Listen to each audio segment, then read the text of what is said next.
Good morning. Welcome to Senior Matters Radio, now the podcast. A little bit of history for people that have followed us before. We did 5 years of Senior Matters Radio on the radio on KBOI with Scott Cruz helping us out. Thank you to Scott and to the crew. We did a lot of shows, 250 shows. We almost figured out what we were doing, and then we decided maybe it was time to make a change. And so this is a change, and this is the first time now that Senior Matters Radio is strictly a podcast. And today we have the divine Ms. Dee Childers with us. Dee, thank you so much for being with us. Well, thank you so much for inviting me, Mark, and thank you for my nickname. I really like it. Well, it's just accurate. Dee, give us a little bit of your background and then I'll fill it in because you're not going to cover everything and then I'll cover what you leave out. Okay. Thank you, Mark. Dee Childers, I own a company, Life Changes Elder Care Consulting, and we provide private pay care management to seniors and their families, whether they be local or distant caregivers. So we just have a wide variety of background. I have 8 years in the business. I'm a certified care manager. I have a master's degree in marriage and family therapy, which helps a lot with families, family dynamics, and a background also in psychology. And then I have 29 years, embarrassing to say, but 29 years in corporate human resources or consulting human resources. So it's kind of like my career is all about people. I enjoy making things happen and helping people grow and have the right information and tools and training. And so we do a lot of that, from advocacy to arranging care providers. So we have quite a bit of background and quite a bit of expertise. Well, I like the fact that you said advocacy. I think that what you do and then what we do on the legal side, there's a lot of advocating. We often end up advocating for someone who might not have as strong a voice as some of the others. And I think we get to remind people it's not about them, which you probably can give me stories, is hard for some members of the family to take, that it's not about them. The kids, it's interesting, the kids at ages 60 and up are often the same as kids at age 16 and up when it comes to matters of family and mom and dad. And there's that old Smothers Brothers routine. Mom always liked you best. Yes. And sometimes that's true, or it feels that way. But when you're in your 60s, or when I see people that are in their, past the midpoint, you kind of assume that people are past that. You would like to think that. And I guess that's what it is. We'd like to think that, but it isn't necessarily true. Situation right now, mom's on her deathbed, literally, and daughter sold her property inappropriately using her power of attorney. And mom wants this resolved before she goes.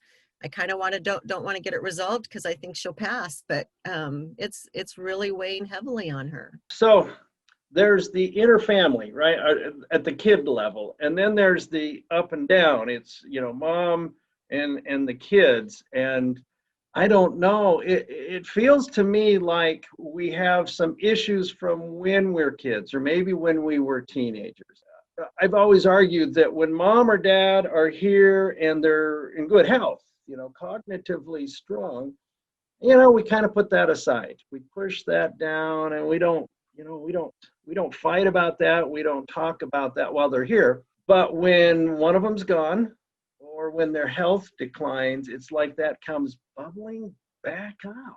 And so that comes back up, and it feels like we are advocating or mediating, I think would be another good word, to make sure that mom is taken care of. And yes, we would love to make sure that those relationships are in place and strong, especially as a loved one is maybe preparing to leave us. But that doesn't always happen. And it's really sad, and it's hard for the family. It's hard on those left behind Yeah. that have So, watched that. yeah. So one of the things that I want to talk about is maybe how to prepare for those situations and what a person or a family might be able to do, ahead of time, instead of waiting until the end. In the office, we call it strategic planning or pre-planning, if you will, and we call it crisis planning. And crisis is when we don't have a really good plan or don't have a plan in place, and all of a sudden things need to move. And you can address how quickly they move. When the time comes, they move. Very quickly, right? And there's a lot of decisions that need to be made right now or over the weekend.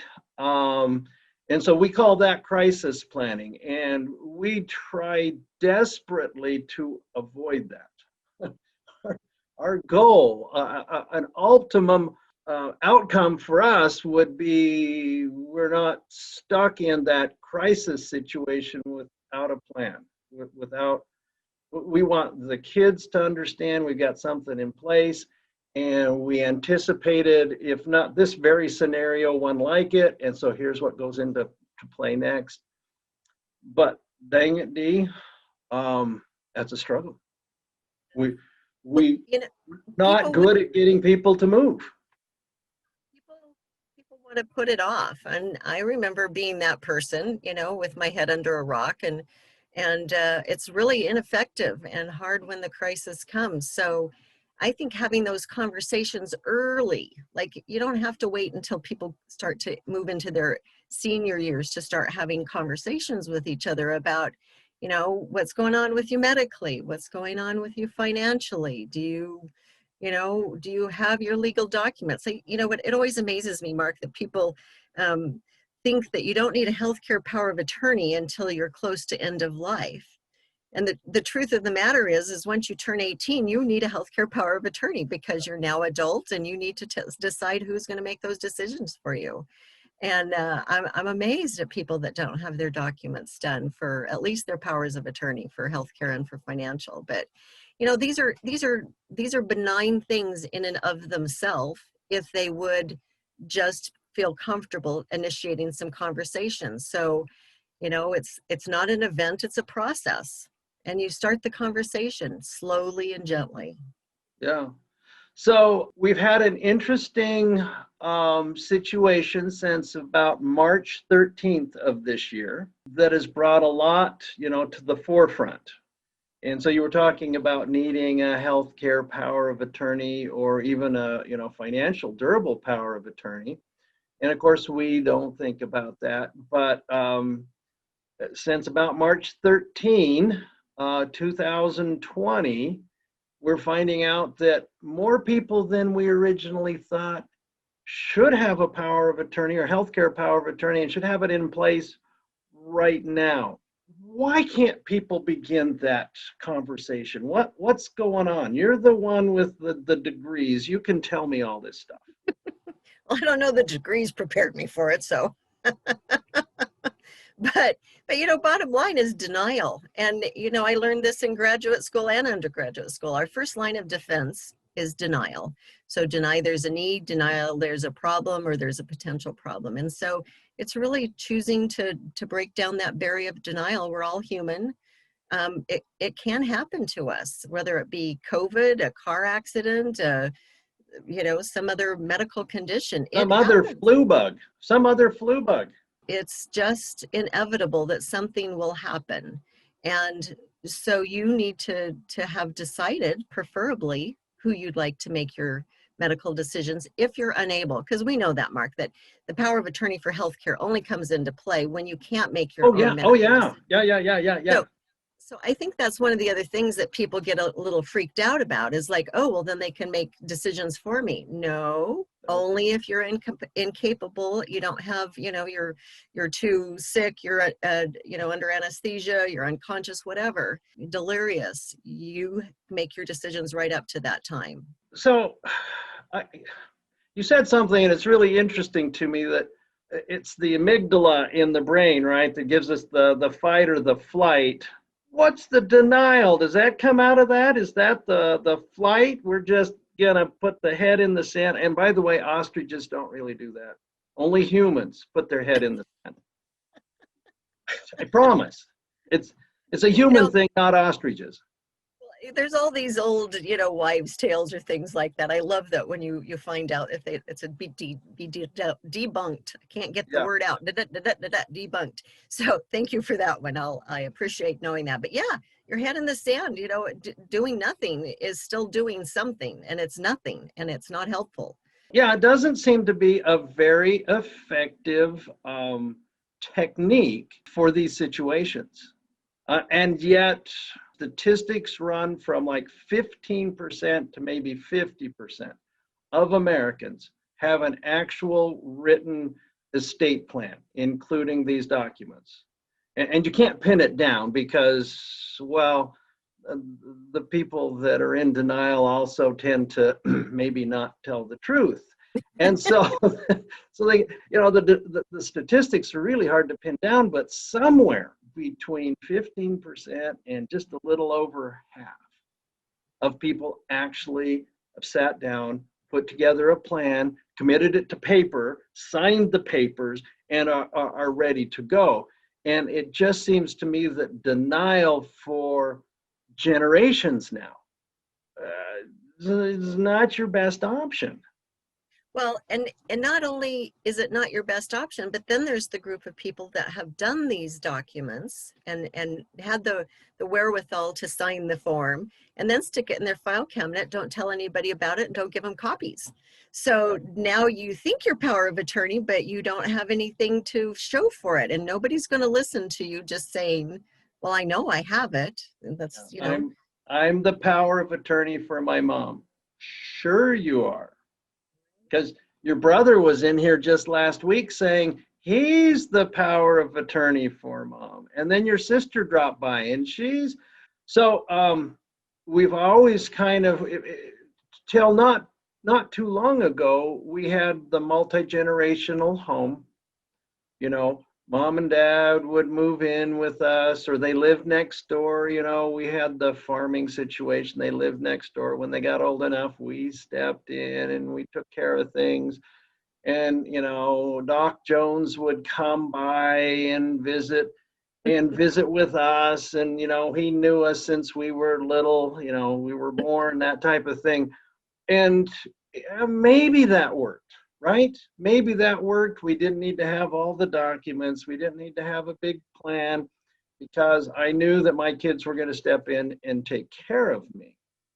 But that's a dream now. That's a suppressed memory, if you will, although we kind of tend to live there, at least a lot of folks that I know. That tends to be the default. My daughter, she'll move in, we'll put an addition onto her home, and she'll just take care of us. But Dee, that isn't the way it is anymore. So low percentage. Go ahead. Oh, I was going to say, low percentage of people actually have thought through this. A low percentage of people have a plan with documents signed, but a high percentage, I think, are sitting there going, well, here's the default plan. The default plan worked for my parents. I took care of mom. And so the default plan, which is, I don't have a plan really, but the default plan, that worked for generations. What's different now? Why can't I have that same default plan that, mom had or dad had? There's the fact that we're a very mobile society, and so you might not live anywhere near close to your parents at this point in time. I mean, I had parents in Washington and Nevada, and had to move them here. I couldn't move there easily. People don't want to necessarily pick up their lives and move. Parents do often move to where their kids are, and that's wonderful and helpful. But the pace of our world today is just so incredible. The likelihood of being able to stay home and take care of your parents. We have two income families mostly. And the other part of it is it really impedes your relationship as parent-child. You know, when you are the caregiver full time, caregiving is exhausting work. And our caregivers are really unsung heroes because it is exhausting work and very special work. And when you are the one doing that and you're trying to do it alone, people get burnt out too easily. We know that there's a lot of numbers where the caregiver dies before the person providing care or receiving care. And, you know, nobody wants that. So it's not a good plan. It doesn't work effectively the majority of the time. Not nowadays. I don't think that maybe that worked well, more agrarian. We stayed close to home and, you know, family was close and we had 10 kids, you know, when they figured this out. I don't know that it works that well anymore. But you also had a village, you know, neighbors were much more, you know, inclusive in the family system. So it wasn't even just the kids, but you had other folks that were real close by and everybody wasn't running off to work. So you had more resources. It's just not the way the world works today. You need to have a plan and you need to talk about what you want and you need to go check out the options. I mean, for goodness sakes, the number of people that call the old nursing home, you know, nursing homes still exist, but Not it's going to put me in an old nursing home. You're not going to do that. people just need to go see when we can again, of course, but they're lovely, lovely places. You know, we have some very nice communities and I don't even like to call them facilities. I think that is a minimizing what they are. They're communities and it's a place to go create a new home, meet new people and, you know, have your meals cooked for you, your laundry done, whatever it is that you want to do. And they provide you activities and entertainment and some support, you know, medically, if you need it. But there's just such a wide array of resources and communities out there that to not go look at them is really a missed opportunity. My mother-in-law started struggling with Alzheimer's, and Dad, bless his heart, was working so hard to take care of her, but it did get to be too much. So my wife helped them to go visit a couple of places, and they went to this one lovely place for lunch. It was great. It was lunch. And Mom was struggling a little bit, but she was very much aware that it was lunchtime and there were people, and you know what, she had 8 kids. So the little guy brought around the tray and said, "What would you like for your main dish?" And my mother-in-law, sweet, sweet lady, says, "Well, whatever you have left over." You know, whatever's left over, because this is who she is. And the guy goes, "Well, I got everything. What would you like? I got fish, I got chicken, and I got a hamburger if you want it." She goes, "Oh, I'll have the fish." And so she had the fish. She loved it. He came back later with dessert. And it was the same thing. "Well, whatever you have left over, I'll be fine with that." And I have everything. I've got, you know, pie, I've got some cake, I got a brownie. What would you like? And she was, again, just her eyes were big. And she said, "Well, I think she had the brownie." And then when she got all done, she stood up and she started gathering the plates, right? And the dishes. And my wife said, Mom, they do that for you here." And again, her eyes got big and she said, "I'm going to like it here." Nice. Yeah, not even a whisper of doing that before. You know, not even a whisper. That was not an issue. You know, strong family. She took care of Mom, you know, all of this. But it was amazing. She went like, "I'm going to like it here." Well, and then Dad was stuck, right? He was just absolutely stuck. This is what we're going to do. Well, and they were longtime residents of the community. They ran into all these people that they knew. He'd go get the newspaper and deliver it. People would say, "Oh, I'd like a newspaper." He'd go buy a bunch. He'd come around and he would deliver the newspaper, and they loved it. And you and I are both of an age where we remember the facilities, and you remember the smell of the facilities and the sounds, because you had like the tile, you had I can't Tile remember. or linoleum, Yes, linoleum.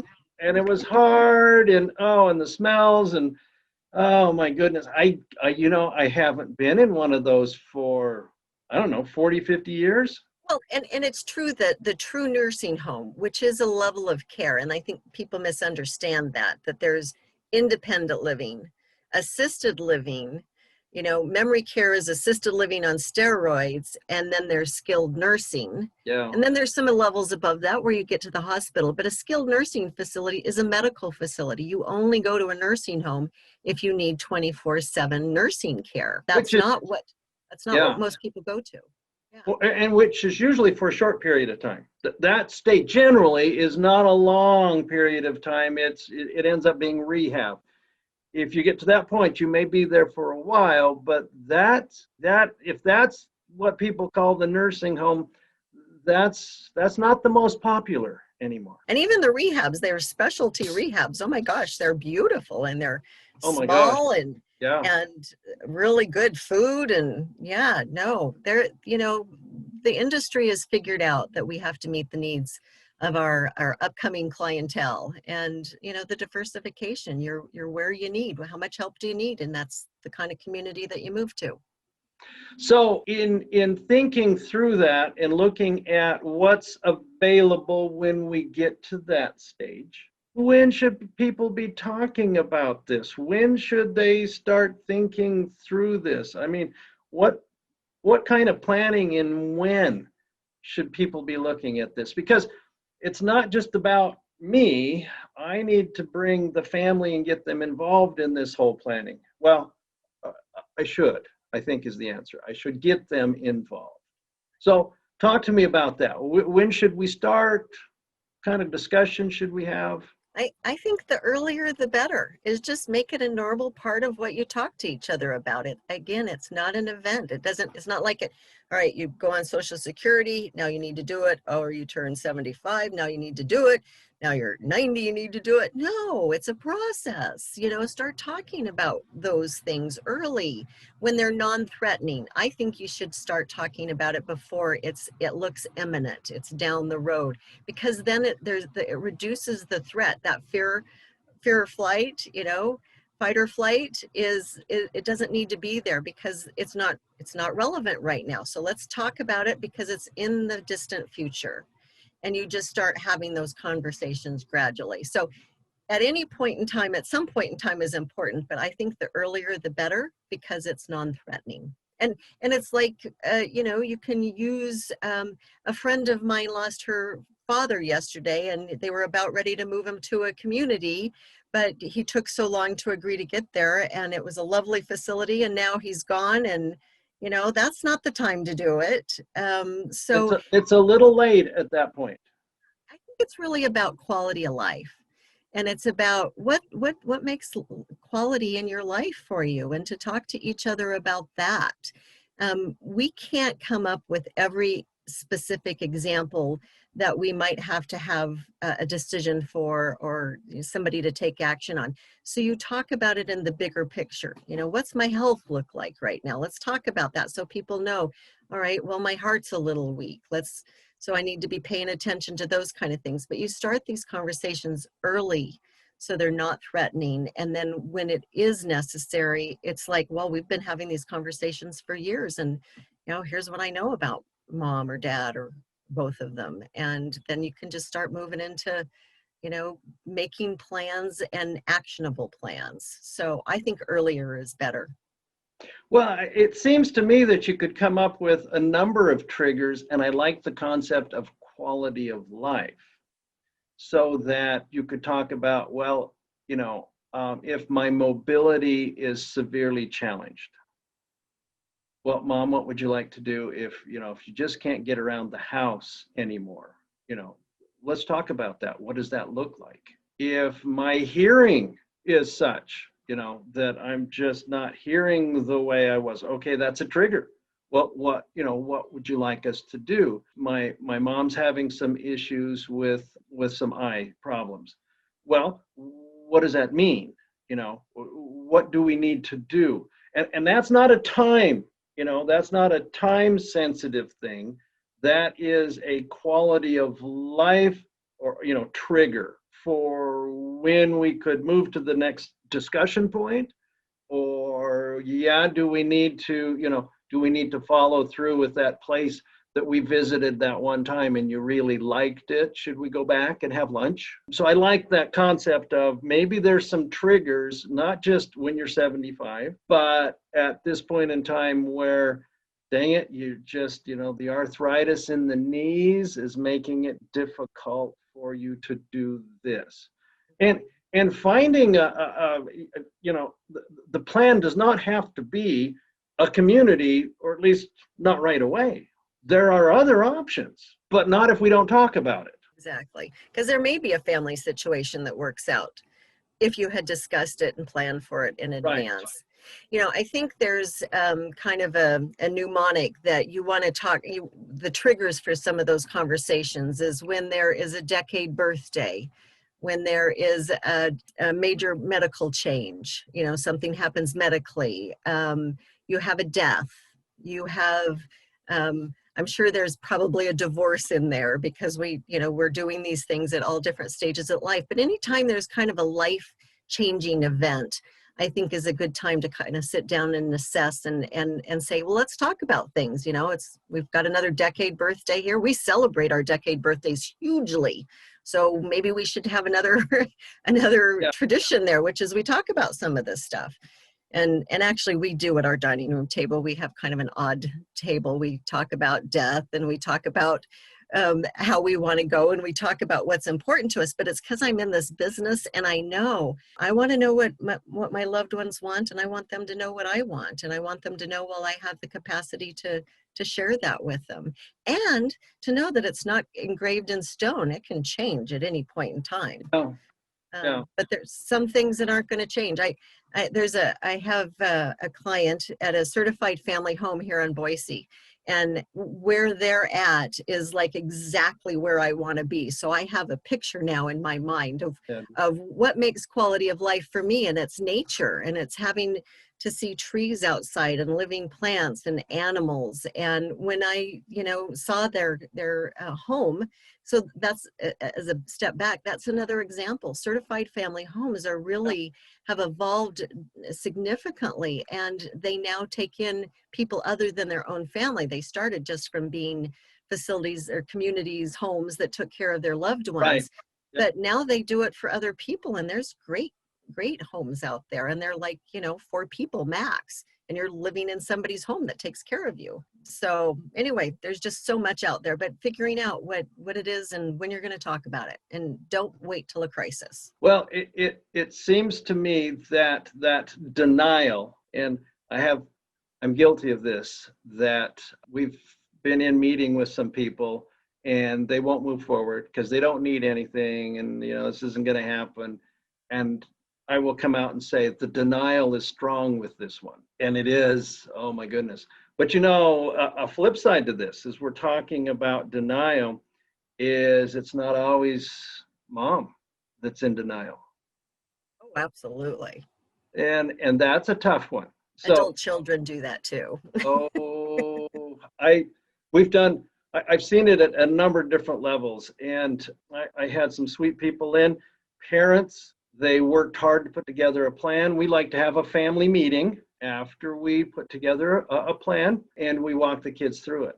And I more than once, but I had one where the daughter stormed out. Well, I'm not even going to talk about this.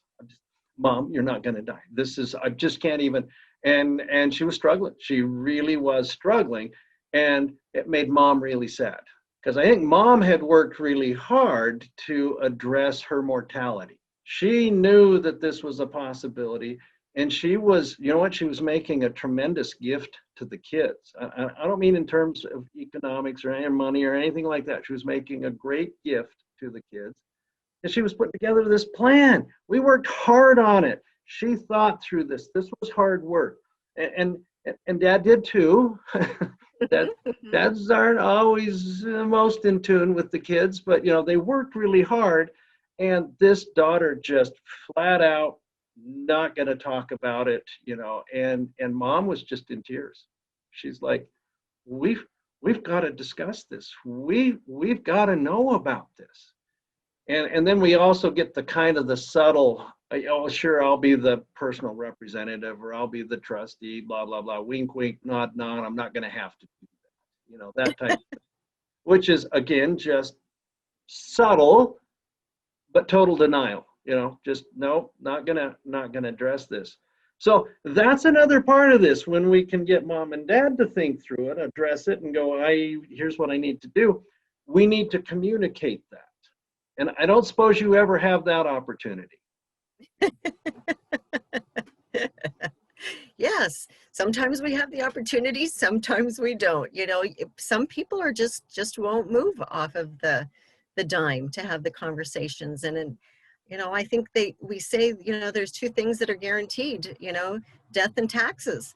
And, you know, we know taxes don't go away, and neither does death. So we get to choose how we want to do it, and whether we want to be an active participant in it or not.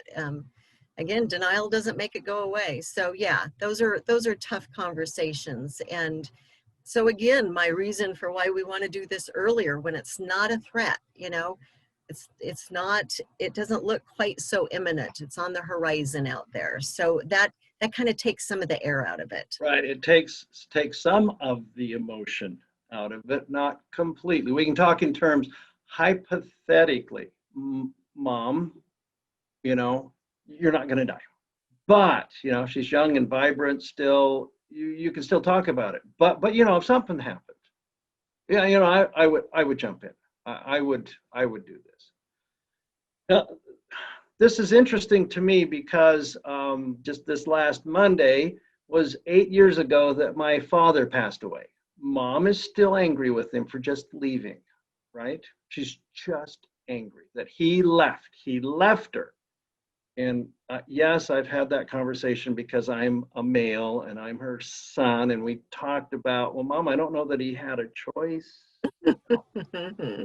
Oh my goodness. Yeah, last year they would have been married 65 years, but he left. Well, if he hadn't left. Anyhow, I think she's made peace with it. But the flip side of that is, you know what? She's ready to go. And this COVID thing has not made that any better. She's, you know, just there's not much here. And so she's really worked hard to get her kids to consider that there might be life without her. Now, she's still quite vibrant, and I think she's going to be around for quite a while. She's cognitively still very, very sharp. But you know what? She's worked hard to get us all to get along and, you know, to consider that situation where she's not here. Hasn't been easy, though. And I still think that I've got a couple of siblings that are struggling with that. They have not made peace with that possibility. And so that's probably interesting, because I think maybe we get confused. Instead of dealing with grief, which we're all going to deal with, we're going to have to say goodbye. We have to do that. But denial isn't going to change that.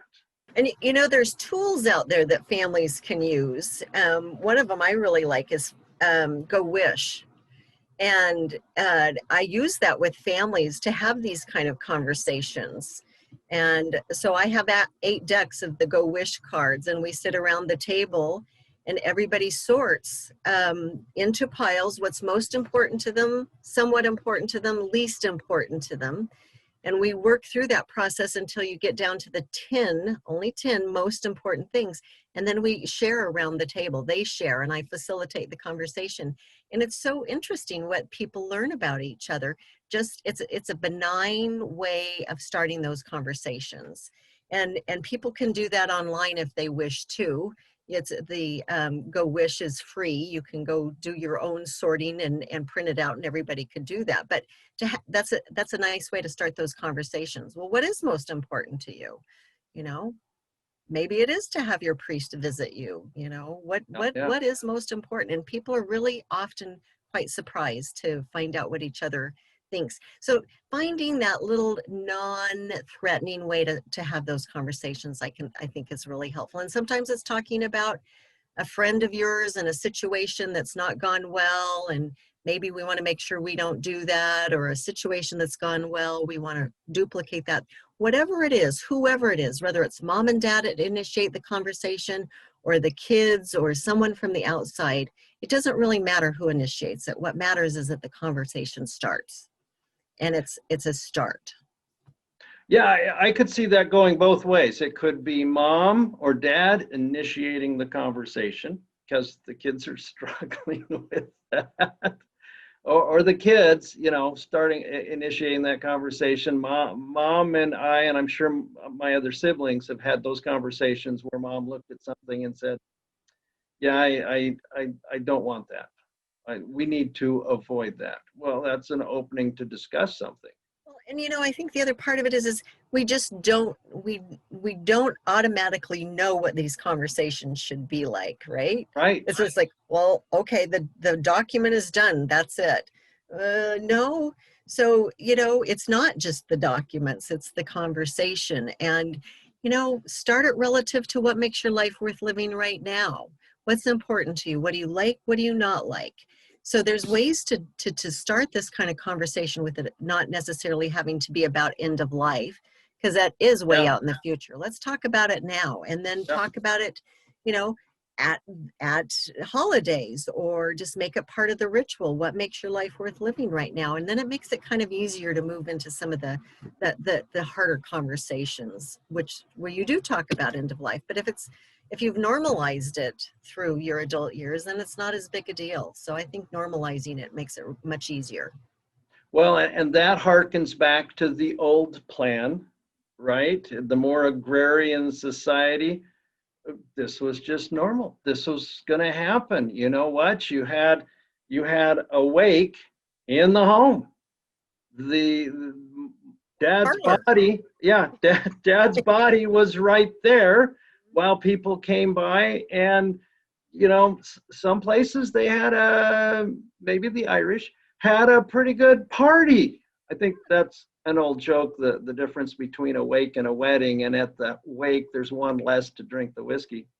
But you know what, this was feted. It was a party, or it was a going out, and people were more accustomed to that. And nowadays we've really tried to insulate ourselves from that part of life. And I don't know, I had a gentleman from Summers Funeral Home when he took over here just off of Eagle, 63 urns in the basement that families refused to come and pick up.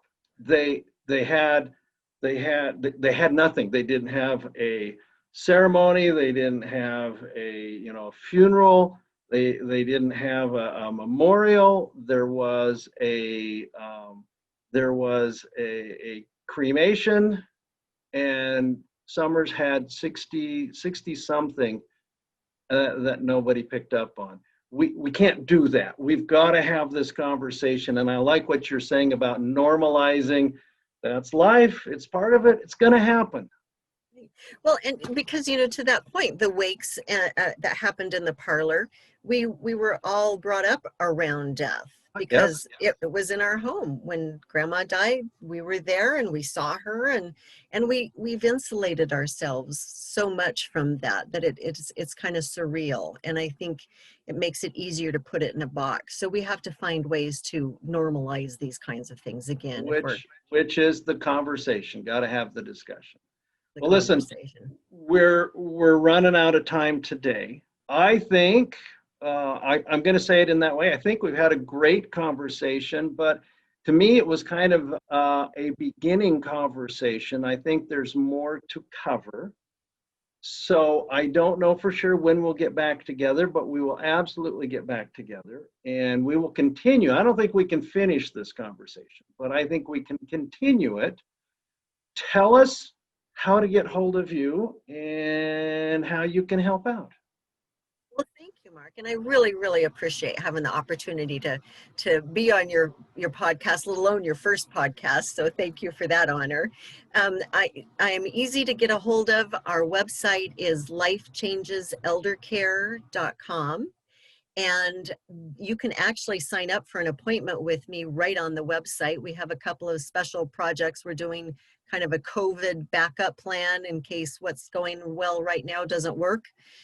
So we're doing that, but you can sign up there for an appointment with me. You can send me an email from there. My phone number is 208-321-5567, extension 2. So call me, email me. Anyway, we'll be very happy to reach out and have a conversation with you. And we always give everybody a free consultation, a free 30-minute consultation initially anyway. So just let's talk. Very good. Thank you. Thank you, the divine Ms. Dee Childers, for being our guest. And thank you for joining us this morning. We tend to say in the office that good planning is no accident. And I think that's so true. Have a lovely day. Stay safe. Use your seatbelt. And a blinker is so nice. Use the turn signal. Thank Don't you. forget the mask. And the mask. All right. But you don't take have care. to wear it in the car. Bye. Bye-bye.